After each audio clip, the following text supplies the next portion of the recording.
Merci de l'invitation à participer au Windoor Marketplace. Pour ceux qui nous ont suivis un petit peu là, depuis le mois de juillet, on a décidé de lancer une série de webinaires sur l'automatisation avec différents sujets. Aujourd'hui, on va revenir un petit peu en arrière sur des sujets qu'on a déjà abordés parce qu'avec Fenestration Canada, là, on atteint un public un petit peu plus large. Fait que dans le fond, ce qu'on a décidé de présenter aujourd'hui, la présentation s'intitule L'usine du futur à notre portée. Le titre vient du fait qu'on a beaucoup de questionnements qui nous viennent dans des visites clients le monde ont l'air peut-être avoir une mauvaise information de qu'est-ce qui peut se faire, qu'est-ce qui peut pas se faire dans le domaine de l'automatisation pour la fenêtre. Je vais parler vraiment beaucoup plus de fenêtres aujourd'hui que de portes, mais il y a certains éléments là, qui peuvent être utilisés autant dans un sens que dans l'autre pour la fenêtre et la porte. Fait que juste, si vous avez des questions qui portent sur les portes, gênez-vous pas, vous pouvez quand même les poser. Je vais pouvoir y répondre aussi. Gênez-vous pas poser des questions, je vais faire de mon mieux pour essayer de répondre en direct. Si jamais je suis capable de bien les voir à l'écran puis que je vois que ça fit dans la bonne conversation. Sinon, à la fin, je vais revenir à la liste de questions. Donc, aujourd'hui, on va faire un survol de l'automatisation existante pour la fabrication de fenêtres nord-américaines. Ça s'applique aussi à ceux qui font du tilt and turn. C'est juste que ça ne sera pas nécessairement les mêmes quincailleries, les mêmes termes que je vais utiliser, là, mais ça s'applique quand même à ce que vous faites. Après ça, on va passer dans tous les éléments de la coupe jusqu'à l'assemblage final. On va parler d'optimisation des temps masqués, puis on va parler de pré-localisation de quincaillerie. Donc, le premier élément qu'on va voir dans les usines, on va parler de coupe. La coupe, il y a différentes manières de procéder. Dans le fond, on va parler de coupe, puis on va parler de pré-localisation de quincaillerie à ce niveau-là. Si j'y vais avec la manière, disons, simple pour peut-être la plus petite entreprise, on va y aller avec une scie double conventionnelle qu'on va être capable là, d'envoyer l'information à partir de notre logiciel informatique, d'envoyer une liste de coupes à la machine, puis on pourrait, avec une deuxième station de travail, venir et essayer d'éliminer tous les travaux qui vont se faire là, sur des punches, des travaux qui vont se faire sur les copy routers, les N1000, puis d'essayer de tout ramener ça jusqu'à un simple poste de travail. Donc, si on prend là, l'image qu'il y a à l'écran présentement, là, on voit un petit centre d'usinage. Dans ce centre d'usinage-là, l'idée principale va vraiment être de ne pas essayer de tout faire sur la même machine, mais de quand même de redistribuer le travail qu'il y a à faire. Si je prends par exemple, on pourrait avoir une station qui serait pour les volets. Donc on pourrait dire qu'on veut que cette machine-là va nous faire prépositionnement des keepers, prépositionnement des snubbers. On pourrait dire des clips pour volets fixes qu'on pourrait venir pré-percer. On pourrait faire ce travail-là, dans le fond, avant le soudage pour quand que le volet arrive à nos tables d'assemblage à la fin. L'opérateur verrait là, tout ce qu'il y a à assembler sans nécessairement devoir sortir ses feuilles puis prendre des mesures avec des outils pour savoir qu'est-ce qu'il y a à faire sur sa fenêtre. Donc, keeper, snubber, clip à volet, on pourrait même positionner là, le rail pour un volet battant, un volet... il y a différents travaux qui peuvent être faits comme ça. Dans le cadre, encore une fois, keeper, snubber, on pourrait venir percer l'opérateur, on pourrait venir percer la barrure, on pourrait venir localiser le meneau, autant là, dans le cadre coulissant qu'un cadre battant. Il y a plusieurs travaux qui peuvent être faits sur ce type de station de travail-là. Après ça, si je m'en vais même jusqu'au meneau, on pourrait, au lieu d'avoir un N1000, d'avoir un copy router à côté, on pourrait passer le meneau en une seule station de travail. On met le meneau dans la machine, on vient découper les deux bouts, faire les machinages, puis on pourrait là, faire bed de la machine pourrait se tourner puis on serait capable de venir faire la barrure qui est sur le dessus. Dans le cas qu'on aurait des clips de cadre pour recevoir un volet fixe, on pourrait aussi les positionner. On pourrait positionner Keeper Snubber, même titre que le cadre dans le menu. C'est tout du travail là, qui peut être fait sur ce type d'équipement-là. Si on y va un petit peu plus automatisé, naturellement, on peut s'en aller vers une scie qu'on va avoir un centre d'usinage intégré. Donc, si avec centre d'usinage intégré, on va faire le même travail que je viens de dire sur une scie et un centre d'usinage un à côté de l'autre, sauf qu'on a moins de manipulation. On va gagner du temps, on va gagner on va éliminer des erreurs possibles de l'employé qui ne met pas la bonne pièce dans la machine. On va éliminer des risques d'endommager le matériel parce qu'on les met dans une boîte, dans une deuxième boîte, troisième boîte. On élimine des étapes, donc on améliore vraiment notre processus. Les nouvelles technologies qui existent au niveau des scies nous permettent de garder une cadence beaucoup plus élevée que les premières scies de ce type de génération-là qui existent. Donc, on peut penser, si on s'en irait un petit peu plus tard dans les soudeurs, qu'on va avoir un alentour de 400 volets, 400 cadres possibles de souder, donc 400 cycles dans un chiffre de 8 heures. Le gros questionnement qu'il y avait, c'est que si on avait trop d'usinage sur la scie, on n'était pas capable de respecter la cadence de la soudeuse en l'approvisionnant toute la journée. Donc, est-ce qu'on a besoin d'une deuxième scie? Comment on procède à ça? Les nouvelles technologies de scie qui sont en train de sortir sur le marché présentement nous permettent de respecter cette cadence-là, même avec des usinages.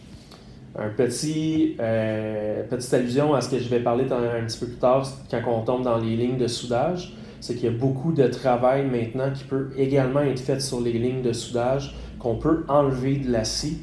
C'est juste de voir le processus de comment vous êtes rendu dans votre automatisation. Exemple, si vous venez juste de faire l'acquisition d'une ligne de soudage, puis que vous ne voulez pas changer ce que vous avez présentement, puis que votre scie est due en âge, en capacité, bien, ce qu'on va faire, c'est qu'on va tout envoyer vers votre scie. Mais si c'est l'inverse, vous avez une scie neuve, bien, il y a quand même beaucoup de possibilités qu'on est capable de faire, d'intégrer au niveau de votre ligne de soudage. C'est juste de regarder le problème de comment il est chez vous et non de juste penser global. Voici la meilleure pratique possible. Il existe beaucoup de pratiques autant que de fabricants de portes et fenêtres. Donc, après ça, si je vais un petit peu plus loin au niveau des scies, si on utilise ces scies-là qu'on appelle des scies haute vitesse pour suivre la cadence d'une soudeuse haute vitesse, il y a quand même une possibilité d'utiliser ces scies-là juste pour faire de la coupe. Donc, on prendrait une cadence qui est excessivement rapide pour être capable d'envoyer le matériel à nos soudeuses. Donc, si on parle d'une scie qui est capable de suivre une cadence de 400 carrés avec machinage, la même scie peut faire jusqu'à 800 carrés si elle fait juste couper le matériel. Fait que là, on serait capable de même penser à l'extrême de dire que cette simple scie-là pourrait fournir 2 soudeuses haute vitesse ou fournir une soudeuse haute vitesse à 2 paliers qui aurait 2 nettoyeurs de coin au bout. Il y a différents scénarios encore là qui peuvent être écrits là, mais on n'est plus limité par les capacités de produire, de couper et de faire notre préfabrication comme qu'on l'était là, avec le début des soudeuses haute vitesse qui sont rentrées sur le marché. Donc, si je m'en vais vers les soudeuses maintenant, ce qu'on est capable de faire au niveau des soudeuses, donc vous m'avez entendu le dire plusieurs fois, soudeuse haute vitesse, ça va être quoi l'avantage d'une soudeuse haute vitesse versus une soudeuse conventionnelle comme que vous avez probablement dans votre usine présentement, c'est que premièrement, on va travailler sur une moyenne d'environ 2 fois plus vite que ce que vous avez présentement. Une soudeuse conventionnelle, si on prend le temps de mettre les pièces dedans, de les retirer à la fin, on va parler d'environ d'un cycle qui va avoisiner les 2 minutes. Quand on tombe dans une soudeuse haute vitesse, on va tomber aux alentours de 50 à 60 secondes pour souder le matériel dépendant de la grosseur du profilé qu'on va mettre dedans. Donc, ça ne sera plus nécessairement un cycle qui va être établi fixe Ça va être un cycle qui va jouer en temps par rapport à la grosseur de la pièce qu'il va avoir dedans. Donc, si on pense à un volet coulissant, on va être dans les alentours de 50 secondes. Puis si on pense au Québec avec un cadre de 6, 9, 16 moulures à briques intégrées, on a un petit peu plus de viande à aller fondre, fait qu'on va avoisiner la minute en temps de cycle sur la soudeuse. Le gros avantage qu'il va avoir derrière ça, c'est au niveau de la précision de la soudeuse. La soudeuse travaille avec des servomoteurs pour faire le pincement, donc va toujours avoir une conscience de son positionnement. Ce que je veux dire par ça, c'est que si on prend un exemple qu'on veut faire un carré de 1000 par 1000, la machine, elle va prendre la mesure de la pièce qu'on va mettre dedans. Donc, techniquement, on devrait mettre une pièce qui a 1006 pour fondre 3000 mètres de chaque côté. En réalité, ce qui arrive, c'est que souvent, on va avoir une pièce de 1007, on va avoir une pièce de 1008, une pièce de 1005, pour toutes les bonnes raisons du monde. Il fait chaud, il fait froid, la scie est désajustée, mon 90 n'est pas parfait sur ma scie. C'est des choses que les nouvelles technologies de soudeuses vont être capables de corriger au niveau de la soudure. Donc, si je prends l'exemple qu'on met une pièce de 1007 dans la machine, mais la machine, elle, va prendre la mesure de la pièce, elle va faire « Oups, si j'ai une pièce de 1007, je dois fondre 1,5 de plus de chaque côté pour en arriver à mon push final qui va être de 1000 par 1000 pour avoir mon carré parfait. » Cette même information-là peut être utilisée à différents endroits dans l'usine. Donc, si on pense un petit peu à rentrer dans l'ère du 4.0, on fait juste effleurer le sujet un petit peu, on est capable d'arriver puis d'utiliser l'information de mesure qu'il y a dans la soudeuse. Donc, cette même soudeuse-là pourrait, par exemple, nous créer une liste de coupes en live, en direct, sur une scie pour les parcloses. Donc, vous savez, les parcloses, on essaie de les couper de manière théorique à une certaine mesure qui va être un calcul entre la grandeur de votre volet ou de votre cadre fixe pour avoir la mesure finale de la parclose. Mais souvent, ce qui arrive en pratique, c'est que si on l'a coupé d'avance, on l'a peut-être coupé un petit peu trop forte, on l'a peut-être coupé un petit peu trop faible. Encore une fois, à cause des tolérances que le PVC va nous donner, à cause que la précision de notre soudeuse ou de notre scie est à revoir à cause de l'âge. Pour toutes ces raisons-là, on va avoir un ajustement à faire au niveau de nos parcloses. Donc, si je prends l'information directement à la soudeuse, qui, elle, est supposée, par exemple, mon 1000 par 1000, est supposée me donner mon 1000 final, mais pour toutes les bonnes raisons, encore une fois, elle me donne un 999 au lieu d'un 1000, mais la scie de parclose va le savoir, puis va avoir la bonne information, va pouvoir faire le bon calcul pour arriver à ma longueur de parclose finale. Je pourrais utiliser le même principe pour du soufflage, je pourrais utiliser ça pour faire couper mon aluminium pour de l'hybride. Vous pouvez penser là, aux différentes listes, aux différentes places que vous prenez des mesures dans votre usine, que vous pourriez éliminer l'employé avec un ruban à mesurer dans les mains qui vient prendre des mesures. Un autre élément qu'on est capable de faire dans une soudeuse, on est capable, dans le cadre battant, on serait capable de venir percer les trous pour recevoir un meneau. Donc, vous pouvez penser à la haute précision que ça va avoir, d'être capable de faire le perçage une fois que la pièce est tenue d'équerre dans la machine. On peut faire le même perçage sur une table à côté, on pourrait faire le même perçage sur une scie auparavant. Il y a ces différentes manières de penser, ces différentes layouts d'usine, puis il y a beaucoup de bonnes raisons qu'on voudrait le faire dans la soudeuse comme qu'on voudrait le faire ailleurs. Par exemple, si on a, dans ce cas-là, ça nous permet juste de faire le cadre battant. Mais si dans la même soudeuse, on passe le cadre coulissant et le cadre guillotine, on n'est pas capable de venir faire ce perçage-là, mais l'investissement devrait être fait ailleurs dans votre usine pour faire le perçage de meneaux tout à la même endroit et non seulement dans un cas précis comme le battant de le faire sur celui-là, mais de ne pas le faire sur vos autres types de fenêtres. Mais dans l'usine, qu'on pense qu'il y aurait une soudeuse attitrée seulement au battant, au cadre battant, mais ça pourrait être une idée de le faire dessus. une des raisons pourquoi on ne le mettrait pas dessus si vous faites un cadre et volet sur la même soudeuse, c'est que l'outil qui est rajouté à la machine va nous enlever un peu de... va créer une limitation dans la plus petite mesure qu'on est capable d'aller faire avec la soudeuse, parce que l'outil est entre deux têtes. Donc notre minimum de soudage va être réduit versus si on fait juste des cadres, que ça a moins d'impact à ce niveau-là. Si je passe ensuite à la les tables de fabrication, donc naturellement, ce qu'on veut ici, c'est on veut certainement pas envoyer les pièces directement à une table de refroidissement. On veut l'envoyer à une table de refroidissement, on ne veut pas l'envoyer directement dans le nettoyeur de coin. Puis là, en même temps que je vous dis ça, j'ai réalisé que j'ai oublié une petite partie. Donc, je vais juste revenir en arrière aux soudeuses. Il y a d'autres technologies qui existent en soudage. Des questions qui ressortent souvent, c'est au niveau des soudeuses qui vont faire ce qu'on appelle le seamless. Malheureusement, en Amérique du Nord, le seamless est encore à prouver au niveau de la qualité de ce qu'on est capable d'aller chercher. Parce que le seamless, à la base, dans toutes les différentes technologies que j'ai vues chez différents fabricants européens, c'est que souvent, on va venir machiner la pièce, on va venir enlever du PVC pour être capable d'aller chercher un meilleur fini. On va pousser le matériel vers l'intérieur. Mais dans le cas d'une fenêtre européenne, que les murs sont beaucoup plus épais, d'aller enlever un peu de matériel va créer un moins gros impact que si on prend, par exemple, un volet québécois, que les murs sont déjà assez minces. Si on vient enlever du matériel, il reste une question derrière ça qui va savoir est-ce que ma soudure va être aussi solide que si je travaillais avec une soudeuse haute vitesse ou une soudeuse conventionnelle.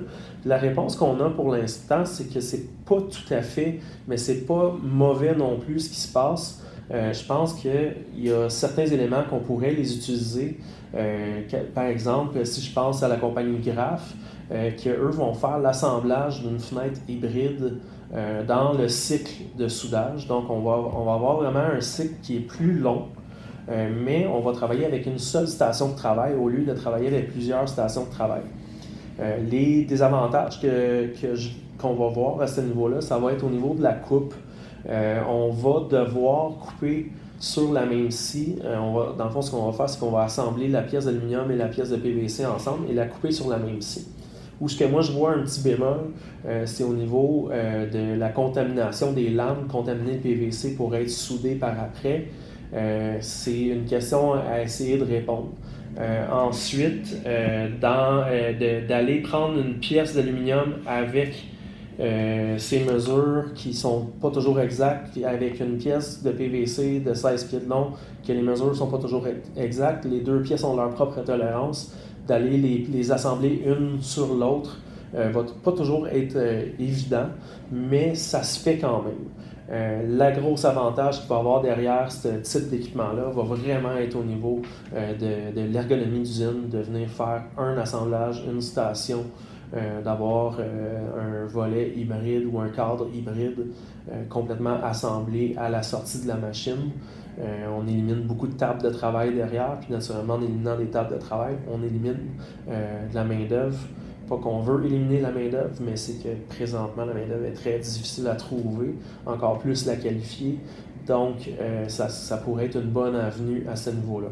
Mais d'essayer de prendre le principe du seamless et de l'appliquer à la fenêtre blanche standard, selon moi, les technologies qui existent au niveau de soudage haute vitesse, de nettoyage qu'on offre, vont arriver à pratiquement le même fini au niveau de l'esthétique, mais beaucoup plus rapidement avec une soudeuse haute vitesse qu'avec un système de seamless, que le temps de cycle va avoisiner les 3, 4, 5 minutes pour souder un carré. Donc, dans le cas d'une fenêtre laminée, dans le cas d'une fenêtre hybride, on peut vivre avec le 4-5 minutes de temps de cycle, mais on ne peut pas vivre avec ce temps de cycle-là quand on produit une fenêtre blanche à profusion. Donc, je passe réellement cette fois-ci aux tables, des tables qui sont des tables de refroidissement. Donc, Deux manières de penser, ça dépend des travaux qu'on a fait auparavant. Est-ce qu'on a fait nos usinages sur la scie? Est-ce qu'on a fait un usinage dans la soudeuse?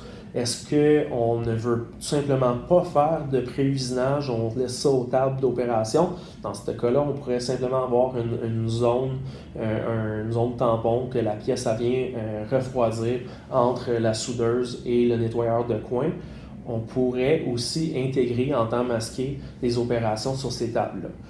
Dans les opérations, on peut travailler uniquement dans le sens parallèle de la machine. Donc, on peut travailler deux côtés seulement de la pièce qui est en train de passer dedans. Donc, on pourrait penser dans un cadre, autant le battant, coulissant, guillotine, on pourrait faire le pré-perçage du meneau. C'est la seule opération qu'on va être capable de faire, parce que si on pense qu'on est en train de percer le meneau, on n'a pas accès à aller percer la barrure, par exemple, puis d'aller faire ce travail-là, bien, on ne pourra pas intégrer d'autres travails, parce qu'il faut penser aussi qu'on a seulement 1 minute le temps que la soudeuse est en train de souder le prochain morceau, puis le nettoyeur de coin est en train de nettoyer le morceau précédent.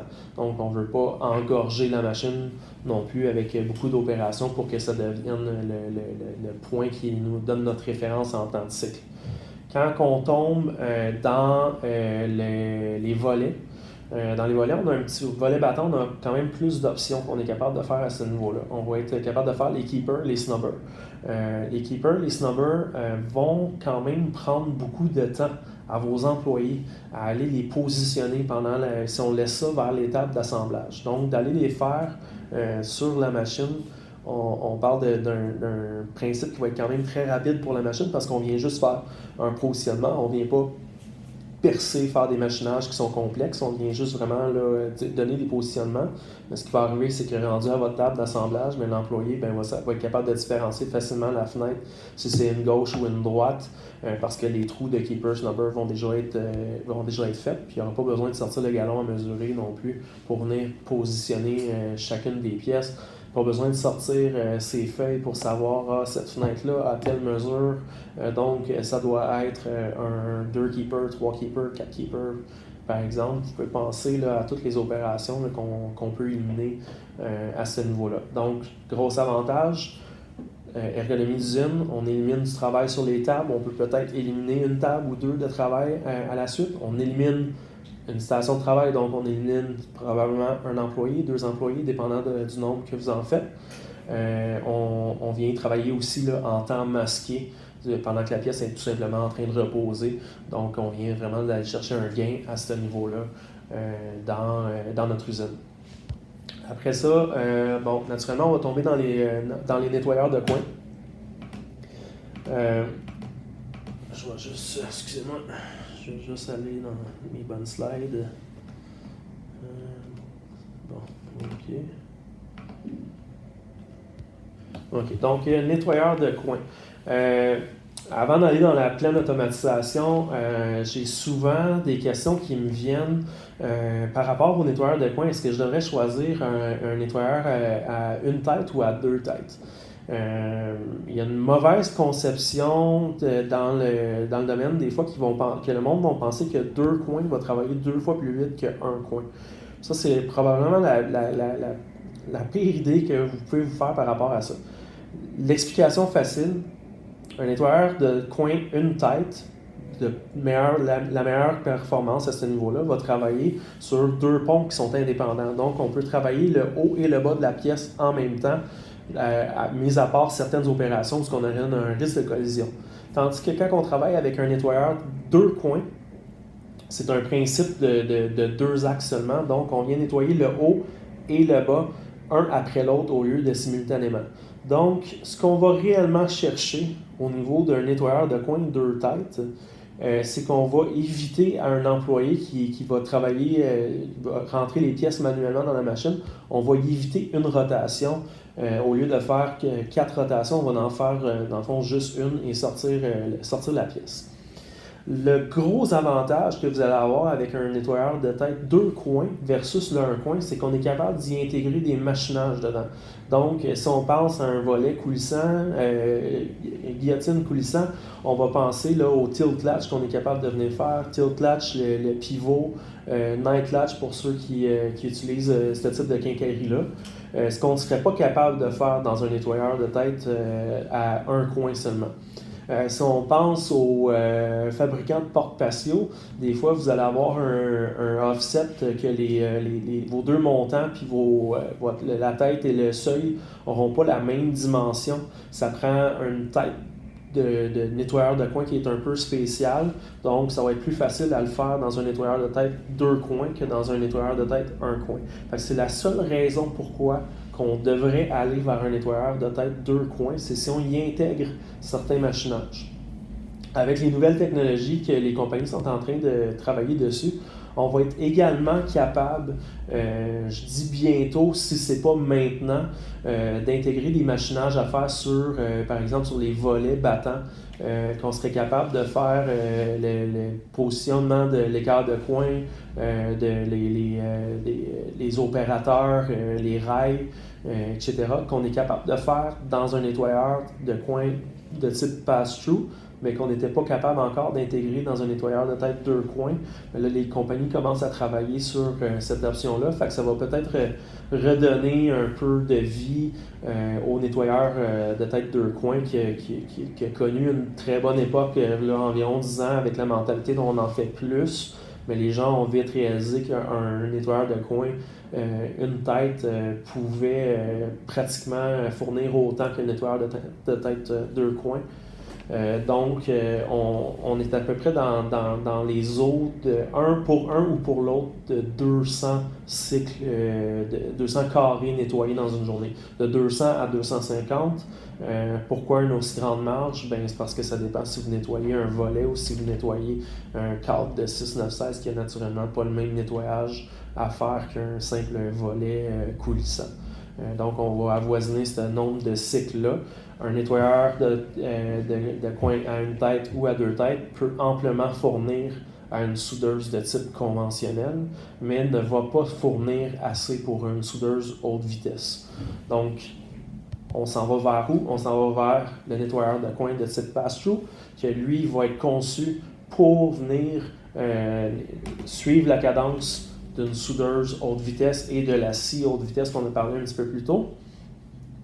Pourquoi qu'on va y aller vers ça? Bon, premièrement, rapidité, flexibilité du travail en temps masqué. Comme je vous disais, on peut faire venir positionner l'écart de coin, on peut ajouter le rail, on va venir pré-percer la fenêtre abattant et la fenêtre coulissant guillotine pour les opérations qu'on doit faire, qu'on doit ajouter la quincaillerie à la fin. Fait que dans le fond, si on prend une ligne automatisée de volet, si vous me suivez bien depuis le début, la seule opération qu'on n'a pas faite dessus, c'est le drainage. Le drainage, on pourrait faire le drainage du volet coulissant, mais le drainage du volet battant étant complexe avec des murs intérieurs qui sont déphasés du trou à l'extérieur, bien naturellement, le punch va rester la meilleure avenue possible à ce niveau-là. On va penser à un travail aussi de haute précision. Au même principe que dans la soudeuse, on va avoir dans le nettoyeur de coin, on va avoir un système de probe qui va venir prendre la mesure de la pièce qui s'en vient dedans. Donc, on ne va pas uniquement se fier à l'information que la soudeuse va donner au nettoyeur de coin, on va venir lui donner la mesure. Donc, si je reviens à mon idée de 1000 par 1000, ma soudeuse me sort mon 1000 par 1000. Encore une fois, toutes les bonnes raisons du monde, la pièce, elle arrive au nettoyeur de coin, puis elle a juste 999 au lieu de 1000. Le nettoyeur de coin va, lui, s'ajuster à la bonne mesure pour être capable de vraiment faire le meilleur nettoyage possible sur la fenêtre. Naturellement, au niveau des nettoyages, on est rendu en 2020, vous devriez avoir une garantie du nettoyage à 100%. Vous ne devriez plus avoir un employé qui a un couteau dans les mains qui risque de se blesser ou d'endommager le matériel que vous êtes en train de fabriquer. Ça, c'est autant sur un nettoyeur de coin, une tête, deux têtes ou un de type pass-through. Ça ne devrait plus exister d'avoir un employé là, avec un tel risque dans votre usine. On s'en va à la prochaine étape. La prochaine étape, on va parler de qu'est-ce qui se passe après le nettoyeur de coin. Donc, Si je me fie à mon expérience dans le domaine, les plus ou moins 15 dernières années, c'est souvent là que les compagnies de machinerie comme nous, comme JSA Machinerie, vont arrêter. On va souvent arrêter là, après le nettoyeur de coin. On reçoit beaucoup de questions, table de travail, etc. Mais c'est beaucoup dans le custom.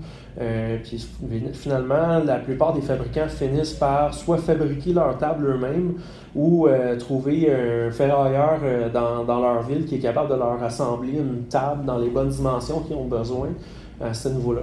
On a décidé d'approfondir un petit peu la question et de voir qu'est-ce qui se passe en Europe quand on pense au principe européen qu'on dit eux sont automatisés d'un bout à l'autre, c'est à peine si le camion ne se fait pas loader par lui-même. C'est vrai, puis la grosse question qui nous vient tout le temps, c'est est-ce que ces technologies-là sont applicables à la fenêtre nord-américaine? Eh bien oui. La pensée est souvent qu'à cause que la fenêtre européenne a un prépositionnement de quincaillerie qui est plus simple que la fenêtre nord-américaine, que c'est pour ça qu'ils ont de l'automatisation à ce niveau-là. Mais en gardant un mix d'automatisation et de semi-automatisation, quelques stations de travail, on peut être capable d'améliorer énormément notre cycle de travail dans notre usine en intégrant de l'automatisation. Ici, on va parler, par exemple, de déchargement assisté. Donc, si vous pensez que vous avez une ligne de type pass-through qui vous donne 400, plus ou moins 400 carrés dans une journée, bien, vous pouvez penser que vous avez besoin d'un employé qui est au bout de la ligne, qui est assis là, puis qu'à toutes les minutes, il y a une pièce qui sort, donc l'employé doit décharger la ligne à toutes les minutes. Est-ce que c'est rentable pour vous d'avoir un employé qui travaille environ 5 secondes par minute? Non. Est-ce qu'on peut lui faire autre chose à cet employé-là? La question, c'est souvent, c'est pas évident de lui faire autre chose parce que ça reste qu'à toutes les minutes. S'il n'enlève pas la pièce, on ralentit le reste du processus, on ralentit la ligne. Mais on pourrait arriver avec un déchargement assisté. Donc, on pourrait y aller aussi simple qu'une table qui vient retirer la pièce de la table du nettoyeur de coin, puis la mettre dans un système de rack sur roulette ou un rack fixe, ou que les employés qui font le montage de la fenêtre après pourraient venir les chercher quand ils sont rendus à la prochaine étape, au lieu de devoir toujours déloader la machine à la main à chaque fois qu'il y a une pièce de fait. Donc déjà là, on a une grosse amélioration. Notre temps de cycle sur la ligne automatisée de soudage-nettoyage ne va pas être arrêté à cause qu'on n'a pas déchargé la ligne. Donc, notre amélioration. Après ça, on peut s'en aller, là, on peut aller un petit peu plus loin dans cette idée-là, si tu pourrais me mettre... OK, merci. C'est juste une idée de layout, j'en ai pris un qui est vraiment simple, on peut le complexifier beaucoup plus que ça, mais ça, c'est une usine que j'ai visitée en Allemagne, que je trouve qui est très, très simple à expliquer. C'est un fonctionnement qui travaille en une cellule en C. Donc, si vous regardez au haut de l'écran, vous allez voir qu'il y a une soudeuse.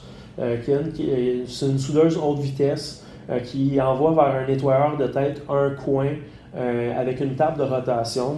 Pourquoi une soudeuse haute vitesse quand une soudeuse conventionnelle pourrait suffire pour une question de précision de travail? Cette compagnie-là a fait l'acquisition d'une soudeuse haute vitesse pour vraiment aller chercher là, le carré parfait qu'on voulait faire. Donc, si je prends le processus de la manière qui va fonctionner, c'est qu'on va aller de la soudeuse au nettoyeur de coin. Ben, en fait, il y a une station de refroidissement entre les deux qui ne fait pas de machinage, parce que là, si on parle d'une fenêtre européenne, donc un petit peu différent. On va s'en aller jusqu'au bout. On va avoir un buffer. Ce buffer-là, quand ça va être un cadre, il va l'envoyer aux tables de travail qui sont en vert dans le milieu. Les employés vont recevoir le cadre, faire les opérations qu'ils ont à faire dessus, puis les remettre sur le rack à côté de eux, puis le buffer va les reprendre en charge, puis les emmener complètement au bas de l'écran sur un rail qui est... les pièces vont être à la verticale, s'en aller vers les opérateurs. Dans le cas d'un volet, le volet va passer le nettoyeur de coin, va s'en aller dans le buffer, va s'en aller sur la dernière ligne, pas la ligne complètement en bas, mais la ligne de travail qui est juste au-dessus. il va y avoir une pause de quincaillerie qui va être faite par un opérateur, assisté d'une machine qui va venir percer en même temps que l'opérateur va travailler. Le volet va être déchargé sur un buffer, s'en aller dans un rack qui va faire face à la ligne verticale du bas où les câbles vont arriver. Le câble va arriver sur la ligne en bas, va passer devant un scanner, la pièce va être scannée, ça va indiquer dans le rack à volet fini quel volet prendre à l'opérateur avec un simple jeu de lumière. Après ça, l'opérateur va prendre ses volets, les mettre dans le cadre, et pendant ce temps-là, la dernière machine complètement à droite, c'est un système de tri de thermo qui va aller chercher le bon thermo pour les volets qu'on est en train de poser, les emmener juste à côté de l'opérateur. Donc ici, l'opérateur qui fait l'assemblage va dans sa même cellule de travail qui fait environ, je dirais, une dizaine de pieds de long. Il va recevoir ses volets, va recevoir ses cadres et recevoir ses thermos. C'est sûr qu'on parle quand même d'une petite échelle ici. On parlait d'un manufacturier qui va faire une centaine de fenêtres par jour. Mais vous pouvez voir que même à 100 fenêtres par jour, on est capable d'automatiser une usine. Puis ça ne change pas du fait qu'on fasse une fenêtre coulissant guillotine, qu'on fasse une fenêtre battant ou qu'on fasse une fenêtre tilt and turn européenne. Ça change juste qu'est-ce qu'on va faire à chaque table, mais il y a un processus qui peut être intégré. Si on pousse la logique un petit peu plus loin, mais là on serait capable d'avoir une ligne de cadre, une ligne de volet, les stations de soufflage, les stations d'hybride. On pourrait avoir différentes stations de travail qui pourraient être intégrées, mais dans le but final d'avoir un rack à volet, un rack à cadre qui sont un à côté de l'autre pour un opérateur qui fait l'assemblage final de un dans l'autre. Donc, on est vraiment capable de pousser l'automatisation à ce niveau-là. Les complexités qu'on va avoir, que nos amis européens n'auront pas, va être beaucoup autour de la quincaillerie parce que notre quincaillerie ne tient pas par elle-même dans la machine, donc on ne peut pas nécessairement se faire assister par une visseuse automatique. Ça va devoir être un humain qui va venir visser la quincaillerie. Puis on va avoir aussi nos moulures à briques, par exemple, qui va faire en sorte que on doit bien penser à comment on positionne les pièces pour les déplacer sur nos différents rails. Mais la mentalité de penser qu'on ne peut pas automatiser après une ligne de soudage est complètement fausse. On est capable d'aller beaucoup plus loin que ça dans nos usines qu'on a là. Puis je pense qu'avec notre ami le COVID, on va en voir de plus en plus des projets dans notre région qui vont faire surface. Parce que la difficulté d'avoir des employés, la difficulté d'avoir des employés qualifiés va vraiment sortir de plus en plus, qui était déjà un problème auparavant. Puis en plus, là, si on pense à devoir distancer nos employés dans l'usine, d'avoir des stations de travail qui vont être à 2 mètres et plus l'un de l'autre, on se rajoute de la complexité avec le vieux principe de tout déplacer à la main. Tout le monde touche à toutes les fenêtres de A à Z. Dans un cas de système automatisé comme ça, on a beaucoup moins de manutention, on a beaucoup moins de risques de propager quoi que ce soit. Donc, c'est des nouveaux éléments à rentrer en compte quand on regarde pour automatiser une usine. Après ça, simplement, si vous aviez eu la chance de regarder nos derniers webinaires, la première version du webinaire qu'on avait fait était les chambres de peinture. Il y a différents principes de chambres de peinture qui vont exister. Par exemple, on va prendre la chambre de peinture que nous, chez JSA, on distribue, c'est la compagnie Furniture, que dans le fond, c'est un système de rails au plafond qui vient alimenter un robot peintre. Mais il existe quand même d'autres technologies. Si on pense à peinturer en barre, il y a différentes solutions qui existent à ce niveau-là aussi. Dans le cas présent, si je m'en vais vers un layout bien simple d'usine, c'est qu'on va avoir une zone pour rentrer les pièces. On va mettre sur ce qu'on appelle une balancelle. La balancelle va faire son bout de chemin, s'en aller vite devant le robot le robot va venir peinturer la pièce. Ça pourrait aussi bien être un humain à la place d'un robot, si on veut tomber dans un module de semi-automatisation. C'est des projets qui peuvent se faire en 2 étapes aussi, donc de prévoir l'ajout d'un robot éventuel, puis après ça de s'en aller, de commencer en mode manuel au niveau de la peinture, mais de quand même créer notre processus automatisé d'usine qui va nous aider au niveau du temps de production, le temps de séchage, beaucoup moins de manipulation des pièces parce qu'on les laisse sur les crochets. On va parler beaucoup d'ergonomie d'usine à ce niveau-là. Après ça, si on tombe dans la peinture en barre, si vous voyez par exemple à l'écran présentement, on pourrait avoir les fameux systèmes de cale qui viennent nous aider à ne pas avoir à masquer les pièces.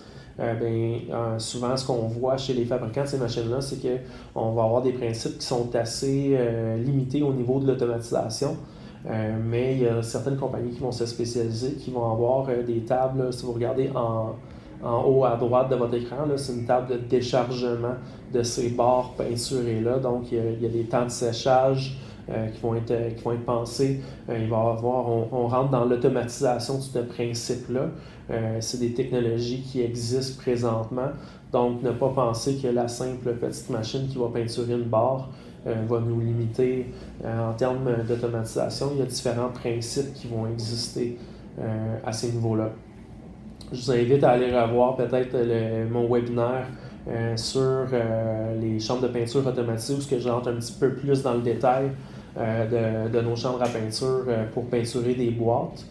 Juste sachez que le même principe peut être utilisé aussi pour les barres. Donc, on pourrait peinturer les barres avec un robot. Le seul avantage qu'on aurait d'avoir une ligne qui est dédiée aux barres, c'est qu'on va éliminer le masquage, tandis qu'avec le robot, on n'élimine pas le masquage de la pièce. C'est un petit bémol au niveau de cette technologie-là. Mais pour la peinture en boîte, qu'on appelle, il n'y a malheureusement pas de miracle encore à faire à ce niveau-là, à ce que j'ai vu dans les technologies existantes pour éviter le masquage de nos boîtes. Donc, c'est l'information que j'avais pour vous aujourd'hui. Je vous invite à faire appel à nous si vous avez des questions. C'était vraiment un survol des différentes technologies qui peuvent exister, mais naturellement, on pourrait aller beaucoup plus en détail de chacun des points. Il s'agit juste de rentrer tout ça, condenser tout ça en 1 heure. C'est pas toujours évident de savoir où qu'on commence, où qu'on arrête, mais faites appel à moi et à notre équipe si vous avez la moindre question qui vous viendrait à l'esprit, autant au niveau des portes également, je peux vous informer là, des technologies qui existent sur le marché à ce niveau-là.